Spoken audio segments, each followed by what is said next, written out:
Hello दोस्तों, एक बार फिर से स्वागत है आपका आरंभ स्टडी पॉइंट में। आज हम पढ़ने वाले हैं हिस्ट्री क्लास 7 का यह आपका छठा अध्याय है। बीटीबीसी बुक है, बिहार सरकार के द्वारा जो चलाया जाता बुक है। तो चलिए देखते हैं कि इसमें क्या क्या है। आपका नाम है इस अध्याय का नाम है शहर, व्यापारी एवं कारीगर। तो चलिए देखते हैं। बहुत ही इंपॉर्टेंट यह चैप्टर है, यहाँ से बहुत सारे क्वेश्चन आपको मिलते हैं। लिखा है कि ज्योत्सना अपने माता पिता के साथ मदुरई घूमने के लिए गई हुई थी। वहाँ अनेक मंदिरों, बाजार की हलचलों, रेशम की साड़ी पर कढ़ाई करते हुए कारीगरों को देखकर उसके मन में शहर के विकास की जानकारी प्राप्त करने की विचार उत्पन्न हुआ। शहरों के अनेक रूप देखेंगे क्या है। तो पिछले वर्ष आपने प्राचीन भारत के शहरों के बारे में पढ़ा था। आइए इस बार मध्यकालीन शहरों के बारे में जानते हैं। उस समय प्रमुखतः 4 प्रकार के शहर देखने को मिलते हैं। इनमें से कुछ शहर प्रशासन के थे, कुछ शहर वाणिज्यिक व्यापारिक गतिविधियों एवं दस्तकारी के लिए मशहूर थे, कुछ दूसरे शहर तीर्थ यात्रा एवं मंदिर नगरों के लिए महत्वपूर्ण था। विदेशी व्यापार के कारण बंदरगाह मतलब पत्तन का शहरों का विकास हुआ। कई शहर तो एक साथ ही शहरों के उपरोक्त विभिन्न रूपों का अपने में समाहित किए हुए फल फूल रहे थे। अब देखेंगे पहला प्रशासनिक आपका नगर है। तो ये नगर मुख्य रूप से प्रशासन वर्ग के सत्ता केंद्र अर्थात राजधानियाँ थी। इन शहरों में अनेक राजमहल होते थे प्रशासनिक नगर में। और इसमें शासक एवं उनके परिवार, अधिकारी, नौकर चाकर, सैनिक रहते थे। राजमहल में सभा कक्ष होते थे जहाँ के शासक मतलब राजा द्वारा अपनी प्रजा एवं अधीनस्थ अधिकारियों के लिए आदेश जारी किया जाता था। शहरों में बाजार हुआ करता था जहां नगर निवासियों के लिए अनाज, कपड़े, आभूषण, दैनिक आवश्यकता की अन्य वस्तुओं की बिक्री होती थी। दिल्ली के सुल्तान एवं मुगल शासकों ने व्यक्तिगत एवं राजकीय आवश्यकता की वस्तुओं की आपूर्ति के लिए शाही कारखानों के निर्माण किए। कारखानों के संबंध में आगे अध्ययन हम करेंगे। और इस प्रकार के शहरों में दक्षिण भारत में कांचीपुरम, मदुरई, तंजावुर एवं अन्य उत्तरी भारत में दिल्ली, आगरा, लाहौर आदि शहरों का नाम लिया जाता है। कौन कौन से शहर हैं? तो दक्षिण भारत में कांचीपुरम, मदुरई, तंजावुर, उत्तर भारत में दिल्ली, आगरा लाहौर, ये सारे शहर के नाम लिया जा सकता है। अब देखेंगे मंदिर नगर एवं तीर्थ स्थल। दक्षिण भारत के शासक, व्यापारियों एवं धनाढ्य लोगों के द्वारा देवी देवताओं के प्रति अपनी श्रद्धा, आस्था एवं भक्ति के भाव को प्रकट करने के लिए मंदिर बनाया जाता था एवं ग्राम दान दिया जाता था। फलस्वरूप मंदिरों के पास अपार धन संपत्ति जमा हो गया था। मंदिरों के कर्ता धर्ता ने मंदिर के धन को व्यापारियों को ऋण देने में लगाया और इस प्रकार इन पवित्र केंद्रों ने क्षेत्र विशेष के वाणिज्य व्यापार को प्रोत्साहित करने में करी के रूप में काम किया। क्योंकि उस समय मंदिर की जो बहुमूल्य वस्तुओं के सबसे बड़े उपभोक्ता थे। धीरे धीरे बड़ी संख्या में शिल्पकार जो कि कारीगर होते थे एवं व्यापारी मंदिरों की ज़रूरतों को पूरा करने के लिए मंदिर के निकट बसते गए। दक्षिण भारत में 8वीं से 12वीं शताब्दी के बीच तंजावुर, कांचीपुरम, तिरुपति और आदि जो मंदिर थे उनके नगरों का विकास इसी तरह से होता है। ये अजमेर शरीफ देख सकते हैं, अजमेर में यहाँ पर देखेंगे भक्ति आंदोलन के विस्तार के कारण तीर्थ स्थल का महत्व बढ़ा। धार्मिक आस्था पवित्र स्थलों में विभिन्न क्षेत्रों से लोग पूजा पाठ एवं दर्शन के लिए आया करते थे। मथुरा, काशी, वृंदावन कहाँ पर है? तो उत्तर प्रदेश में। अजमेर, माउंट आबू कहाँ पर है? तो राजस्थान में। आपसे पूछा भी जाता है कि माउंट आबू कहाँ है? तो राजस्थान। अजमेर कहाँ? तो राजस्थान में। सोमनाथ कहाँ है? तो गुजरात में। आदि शहर तीर्थ स्थल के रूप में प्रसिद्ध हुए। वृंदावन, काशी, मथुरा, गुजरात कहाँ पर है? मथुरा, काशी, बनारस वृंदावन ये उत्तर प्रदेश में। अजमेर और माउंट आबू राजस्थान में, सोमनाथ गुजरात में है। आगे चलेंगे वाणिज्यिक नगर। तो वाणिज्यिक नगर देख सकते हैं, नगर का जो एक नगर का एक बाजार है ये। कुछ जो है यहाँ पे कुछ ग्रामीण बस्तियाँ जो अपने खास एवं उत्पादित वस्तुओं के लिए व्यापार के प्रमुख केंद्र के रूप में उभरी, वे धीरे धीरे शहरी विकास के केंद्र बन गए। इनका विकास व्यापार बाजार के केंद्र के रूप में हुआ। कुछ शहर खास वस्तुओं के व्यापार के लिए विशेष जो है बाजार समझे जाते थे, क्योंकि इनका उत्पादन स्थानीय स्तर पर होता था। उदाहरण स्वरूप बुरहानपुर जो कि कपास के लिए, अहमदाबाद कपड़ा के लिए, बयाना जो है नील के लिए, कांचीपुरम सूती कपड़ा के लिए और कैम्बे रत्न बाजार के लिए। याद रखिएगा, यहाँ से क्वेश्चन आपको पूछा जाता है। देखिए, आपको कुछ खास जो खास वस्तु के लिए व्यापार होता था, जो विशेष बाजार होते थे, समझे जाते थे, उनमें से आपको याद रखना है। कपास कहाँ? तो बुरहानपुर में। अहमदाबाद में क्या? तो कपड़ा। बयाना में क्या? तो नील। कांचीपुरम सूती कपड़ा के लिए और कैम्बे रत्न बाजार के लिए। ये फेमस थे बाजार। आगे चलेंगे तो बंदरगाह पत्तन, जो कि बंदरगाह नगर या जो है पत्तन जिसको बोलते थे, बंदरगाह को क्या बोलते हैं? पत्तन। ये जो है शहर के तैयार माल को दूसरे देशों में ले जाने के लिए समुद्र के तटीय क्षेत्रों में शासकों एवं व्यापारियों द्वारा बंदरगाहों का विकास किया गया। अंजुमन मनी, ये देखिए, ये सब क्वेश्चन जो यहाँ पर जो है ना, ये क्वेश्चन ये इस बार यूपीएससी में पूछे गए क्वेश्चन में बंदरगाह के बारे में पूछा गया है। बंदरगाह दे दिया गया है, अब बताइए कि कहाँ के बंदरगाह ये क्या है, तो बताना है। ये क्वेश्चन था कि बंदरगाह जो है ये क्या है, तो ये सारे के सारे पदन थे। तो ये जो है बंदरगाह कौन कौन थी, बस यही सब नाम दे दिया था।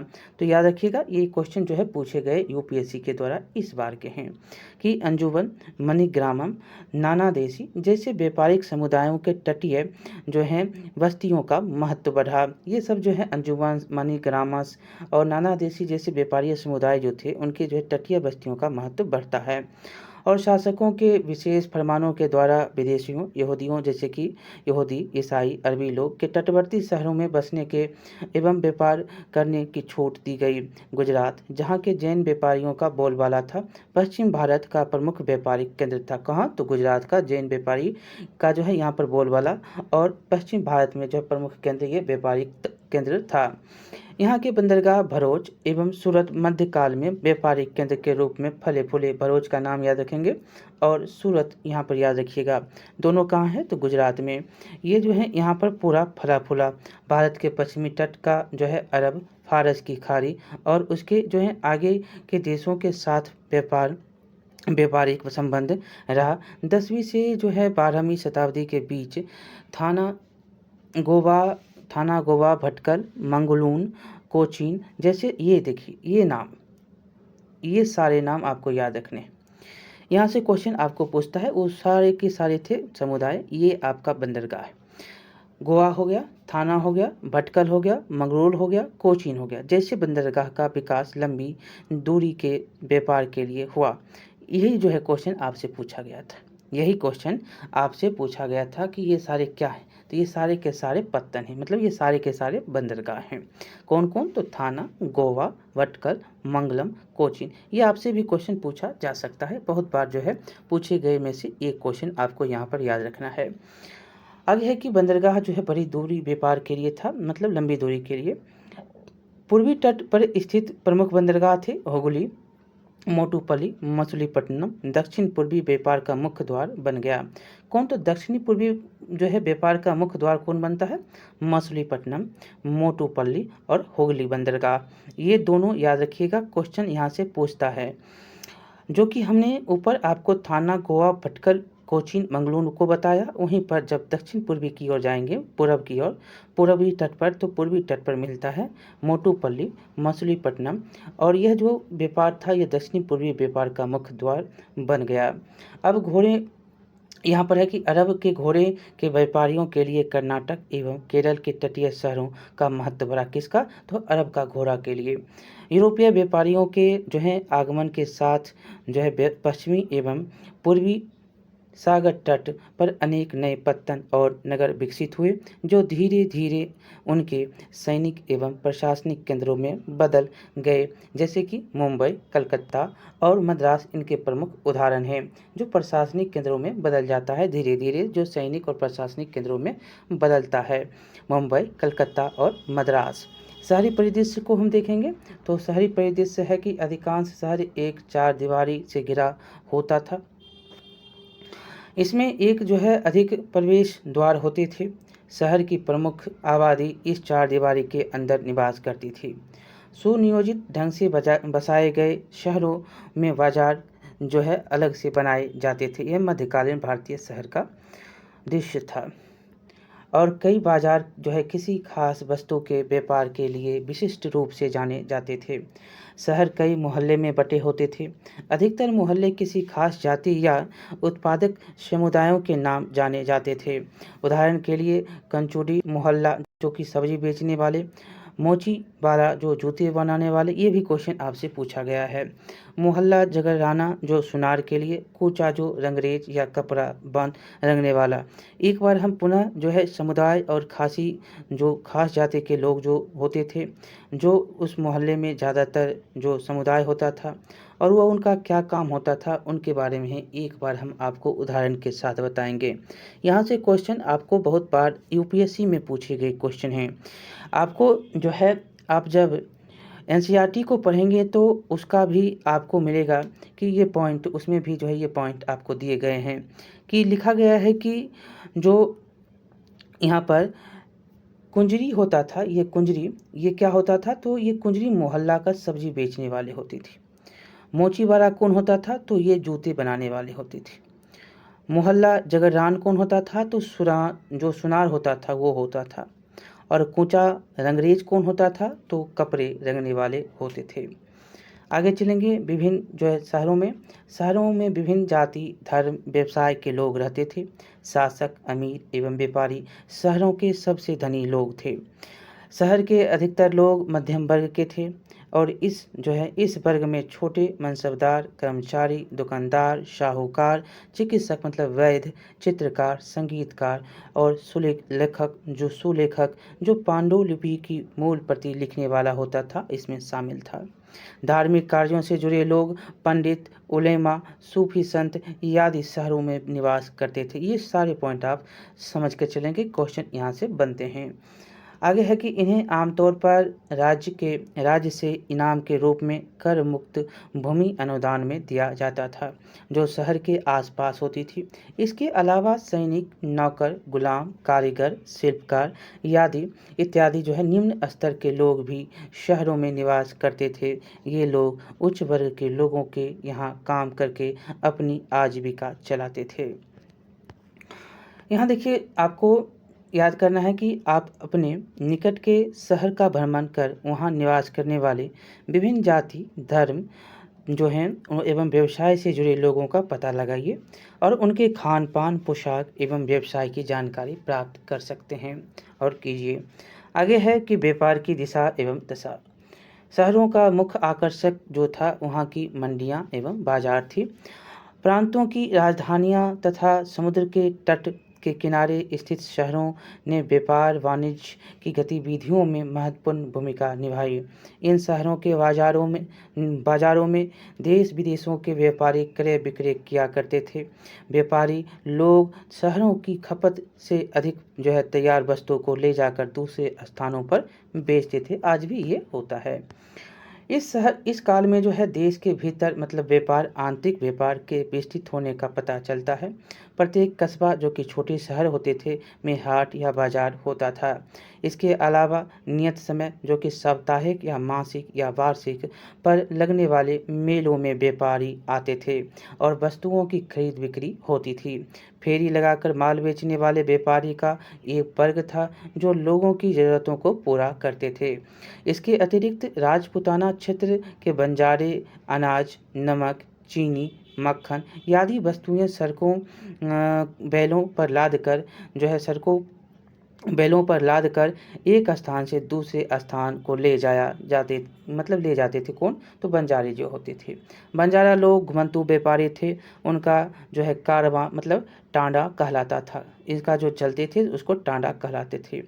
प्रत्येक जो यहाँ पर हमने अध्याय 3 में पढ़े होंगे, अलाउद्दीन खिलजी जो था, उन्होंने क्या किया था, तो बंजारों को जो है उपयोग नगर के बाजारों तक अनाज ढुलाई के लिए उसने बुलाया था, कहा था। तो अलाउद्दीन खिलजी बंजारों का उपयोग नगर के बाजारों तक अनाज की ढुलाई के लिए करते थे। बादशाह जहांगीर ने अपनी आत्मकथा तुजुक ए जहांगीरी में लिखा है। जहांगीर की आत्मकथा क्या है? तो तुजुक ए जहांगीरी, अपनी उसकी जो है आत्मकथा है तुजुक ए जहांगीरी में लिखा है कि बंजारे भिन्न भिन्न क्षेत्रों से अनाज ले जाकर शहरों में बेचा करते थे। वह मुगलों के सैनिक अभियानों के दौरान सेना के लिए खाद्य वस्तुओं की ढुलाई का काम भी करते थे। देखेंगे यहाँ पर बंजारे की कुछ बातें भी दी गई है। बंजारे 17वीं सदी के आरंभ में भारत आने वाले एक अंग्रेज व्यापारी पीटर मुंडी ने बंजारों का वर्णन किया है। कौन? तो पीटर मुंडी, याद रखिएगा। आगे है कि सुबह इसका क्या कहा है, तो सुबह हमारी मुलाकात बंजारों के एक टांडा से हुई जिसमें 14,000 बैल थे। सारे पशु गेहूं और चावल जैसे अनाजों से लदे थे। ये बंजारे लोग अपनी घर गृहस्थी, बीवी और बच्चे अपने साथ लेकर चलते हैं। एक टांडा में कई परिवार होते हैं। उनका जीने का तरीका उन वाहकों से मिलता जुलता है जो लगातार एक जगह से दूसरी जगह जाते रहते हैं। गाय बैल उनके अपने होते हैं। कई बार वे सौदागरों के द्वारा भाड़े पर नियुक्त किए जाते हैं, लेकिन ज़्यादातर वे खुद सौदागर होते हैं। अनाज जहाँ सस्ता उपलब्ध है वहाँ से वे खरीदते हैं और जहाँ उस जगह ले जाते हैं जहाँ पर वह महंगा है, वहाँ से वे फिर ऐसी चीज़ें लाद लेते हैं जो किसी और जगह मुनाफे के साथ बेची जा सके। टांडा में जो है 6 से 7 लोग हो सकते हैं। वे एक दिन में 6 या 7 मील से ज़्यादा सफ़र नहीं करते। यहाँ तक कि ठंडे मौसम में भी अपने गाय बैलों पर से जो है सामान उतारने के बाद उन्हें चरने के लिए खुला छोड़ देते हैं, क्योंकि यहाँ ज़मीन पर्याप्त है और उन्हें रोकने वाला कोई नहीं। ये आपने पढ़ा। अब देखिए, पता भी करने के लिए कहता है कि अपने गांव या गांव से अनाज ले जाने का काम कैसे होता है, यह बंजारे के तौर तरीकों से किस तरह भिन्न है। देखिए, अब जो है काम हर जो है टेक्निकल आधुनिक रूप से आप करते हैं। एक पिकअप से आप जो है ले जाते हैं, क्विंटल जो है उठाकर ले जाते हैं, जो कि अब समझ सकते हैं कि आदमी काम जो है यहाँ पर अब कम करता है। 2 आदमी आपको एक माल मतलब क्या, जो एक ट्रक है, 2 ट्रक है, 2 आदमी लेकर जा सकता है। एक स्थान से दूसरे स्थान तक कम समय में ज़्यादा सामान पहुँचता है। ट्रैक्टर से, पिकअप से, ट्रक से इत्यादि जो होते हैं उससे आप माल ढुलाई करते हैं। क्या आपके गांव या कस्बा या शहर के आसपास का जो है मेला का आयोजन होता है? आप यह जानकारी प्राप्त करें कि मेले में कौन कौन सी वस्तुएं खरीदी बेची जाती है। देखिए, आप बड़े बड़े झूला झूलते हैं, ये सब बाहर से लोग आते हैं। और आपको याद हो या ना हो, लेकिन आप बाजार अगर जाते हैं तो कोई भी दुर्गा पूजा हो या कोई भी मेला आपका लगता है, यज्ञ होता है, तो वहाँ पर आपको घर के जो सामान होते हैं वो और अन्य ऐसी वस्तुएं मिलती हैं जो कि आपके उपयोगी होते हैं। जो सस्ते लगता तो आपको है, यहाँ पर सस्ते दर में हमको मिल रहा है, लेकिन आखिर आपको पता नहीं कि वो जो सामान आपको सस्ते दर में मिल रहा है वो भी जो है कहीं से सस्ता में खरीदा गया था और आपको वो जो व्यापारी है वो फायदे में लेकर ही बेचता है। ऐसा भ्रम में नहीं रहिएगा। और यहाँ पर आपको ये समझना है कि मेला का आयोजन गांव, कस्बा, शहर में होता है और जो है यहाँ पर वस्तुएं ऐसी खरीदी जाती हैं। फुक्का देखिए, खिलौने देखिए और अन्य वस्तुएं यहाँ पर जो है काठ, लकड़ी, कुछ कलाकृतियाँ की भी जो है वस्तुएं मेले में आप खरीदते हैं। चलिए, खाने पीने के भी सामान आप खरीदते हैं। बड़े समुद्र देखिए बड़े पैमाने के जो है बड़े पैमाने के व्यापार कुछ विशेष जो है व्यापारी समुदायों तक सीमित थे। उत्तरी भारत के मुल्तानी, गुजराती, बनिया तथा दक्षिण ये कहाँ के उत्तर भारत के कौन-कौन मुल्तानी, गुजराती और बनिया समुदाय में।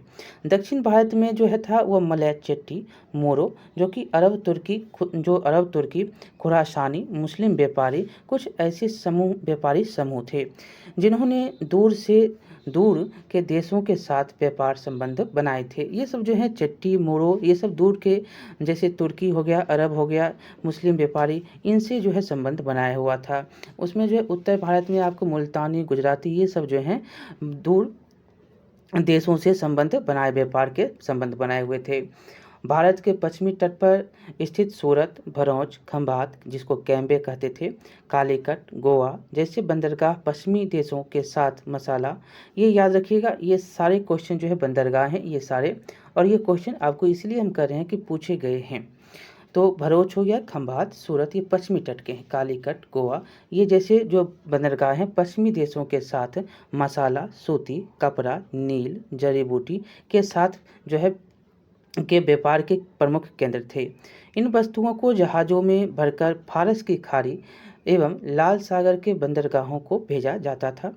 यहाँ से वेनिस एवं जेनोवा के व्यापारी इन्हें यूरोप के देशों तक ले जाते थे। कौन? तो वेनिस एवं जेनेवा।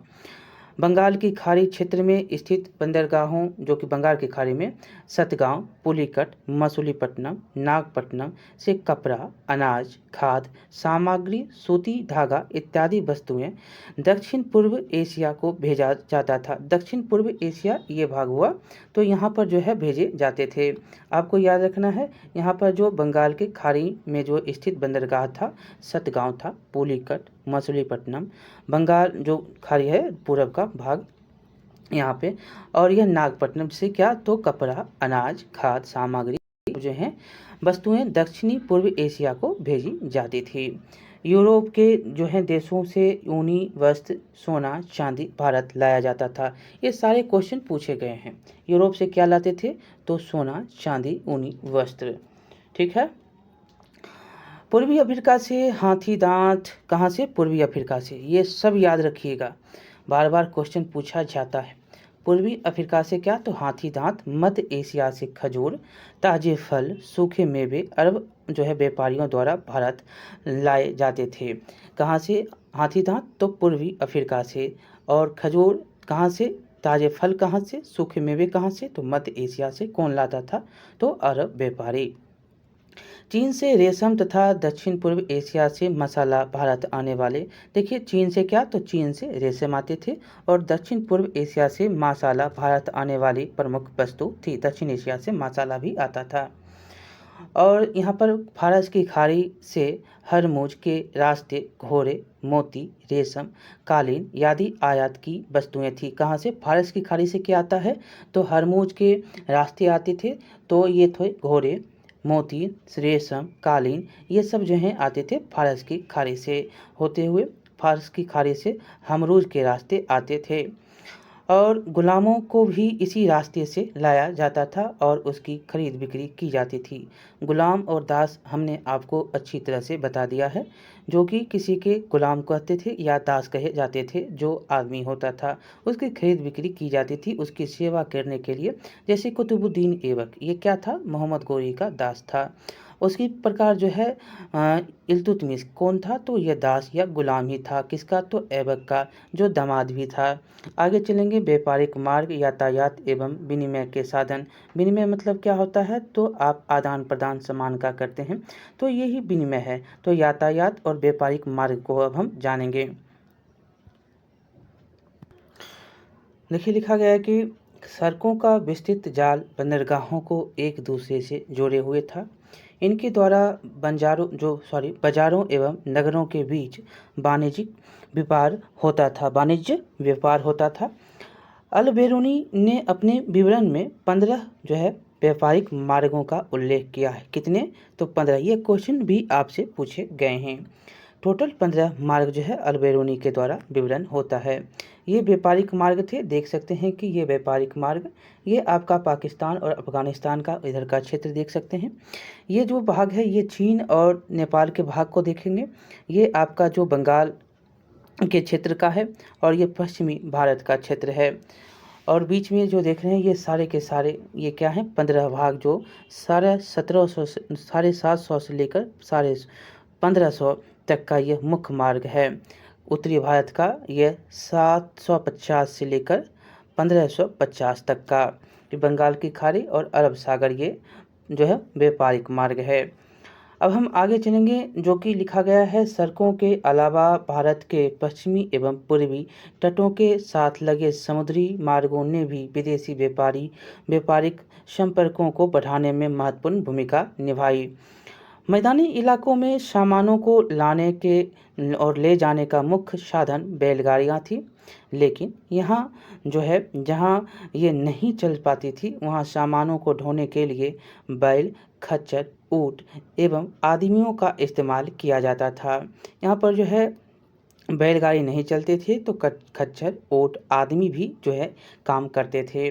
नाव का उपयोग जल मार्ग पर होता था, जबकि बड़े जहाज समुद्रों में चलते थे। वस्तुओं की खरीद बिक्री में सिक्के विनिमय के प्रमुख साधन थे। सिक्के सोने, चांदी एवं तांबे के बने होते थे। याद रखिएगा, बहुत बार क्वेश्चन पूछा गया है। इस काल में दिरहम, जीतल, टका, दिल्लीवाल, बहरौली, स्वर्ण मुद्रा आदि सिक्के के प्रचलन का प्रमाण मिलता है। मुगल, ये देखिए क्या क्या मिलता है, दिरहम मिलता है, जीतल मिलता है, टका मिलता है और दिल्लीवाल, ये सब जो है व्यापारिक केंद्र में। याद रखेंगे, व्यापार जो वस्तु विनिमय होते थे, खरीद बिक्री जो होती थी तो सिक्के से होता था। किससे? सिक्के विनिमय के प्रधान प्रमुख होते थे। तो यहाँ पर प्रमुख में रूप से क्या क्या था, तो चांदी, तांबा और सोना सिक्का होता था।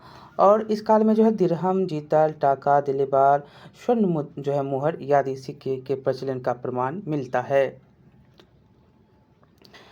देखिए, मुगल काल में रुपया और दाम मुख्य मुद्रा थी। क्या थी? मुगल काल में रुपया और दाम।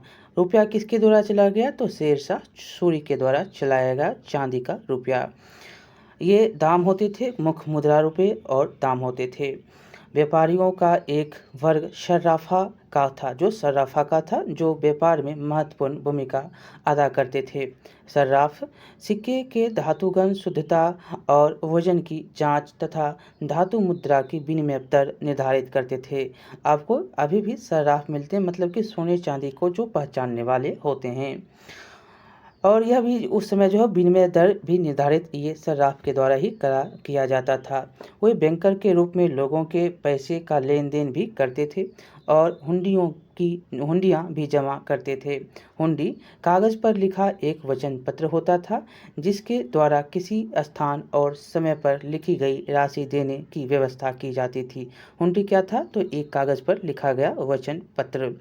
इसका आरंभ जो है वाणिज्यिक कार्यों के लिए मुद्रा के रूप में अधिक धन को लेकर जाने वालों के जो हैं खतरे को ध्यान पर रखा गया। जो अधिक रुपया लेकर नहीं जाएगा, ये सिर्फ हुंडी लेकर जाएगा, तो यही मुद्रा के रूप में इसको माना जाएगा।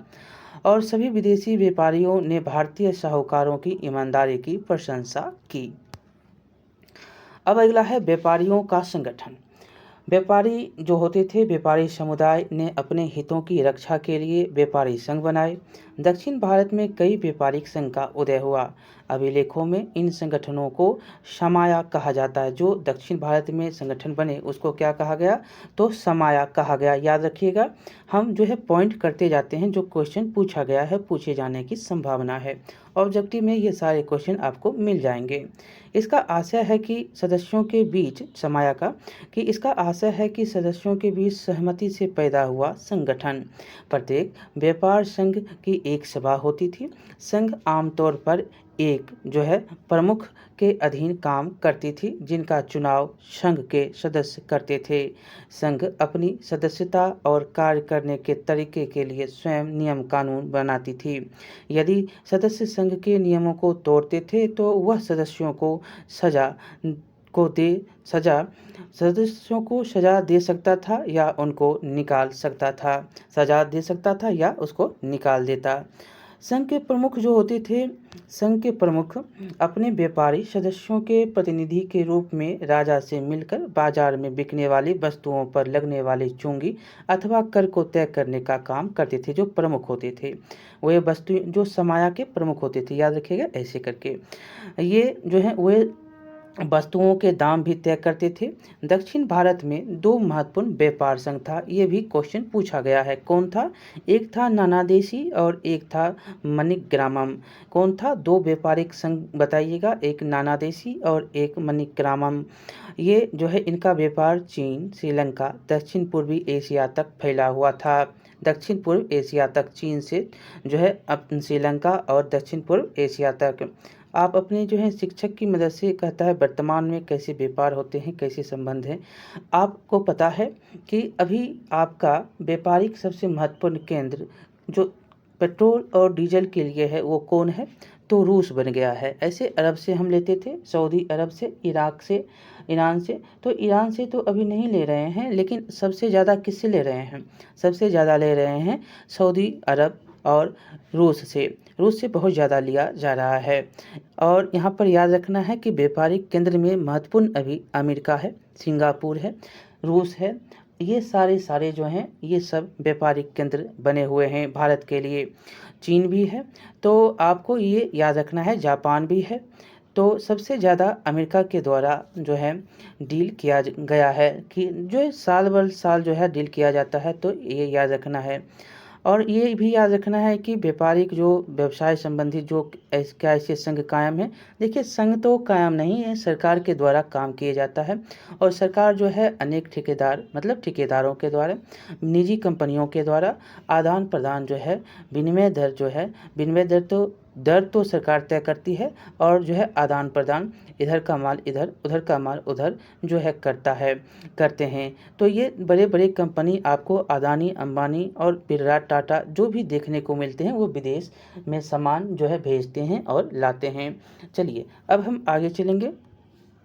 नगर के कारीगर कैसे होते थे? तो मध्ययुगीन शहरों में कारीगर मतलब शिल्पी जो होते थे अपने व्यवसाय को बरकरार रखे हुए थे। अधिकांश व्यवसाय स्थानीय रूप में थे जो पीढ़ी दर पीढ़ी हस्तांतरित किए जाते रहे थे।